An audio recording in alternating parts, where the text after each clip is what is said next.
સદસૃષ્ટિ તાંડવ રચયિતા રાજ રાજ નમો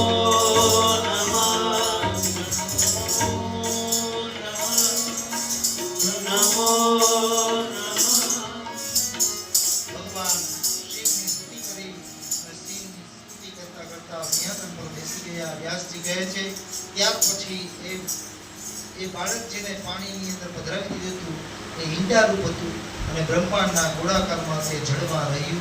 પછી સમય પૂરો થયો, એકાએક બે રૂપની અંદર પ્રગટ થયા, એક અંડાકાર રહ્યું અને બીજું બાળકના રૂપની અંદર ફેરવાઈ ગયું. આ આકૃતિ ખૂબ વિરાટ હતી એટલે એનું નામ વિરાટ પડ્યું છે.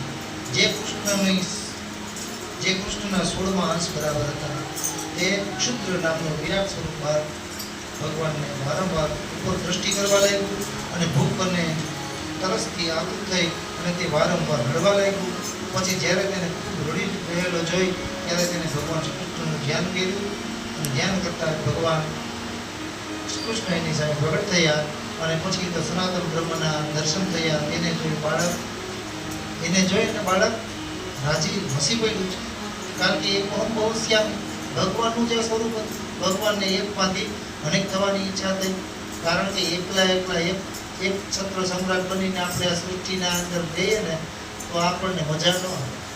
એક રૂમની અંદર આપણે બેહાડીને અઢળક સંપત્તિ આપી દે, અઢળક અલંકાર આપી દે, વ્યસન કરતા હોય તો વ્યસનની વસ્તુઓ આપી દે, ખાદ્ય પદાર્થો આપી દે, પ્રવાહી પદાર્થો આપી દે, પણ એક રૂમની અંદરથી બહાર નથી જવાનું.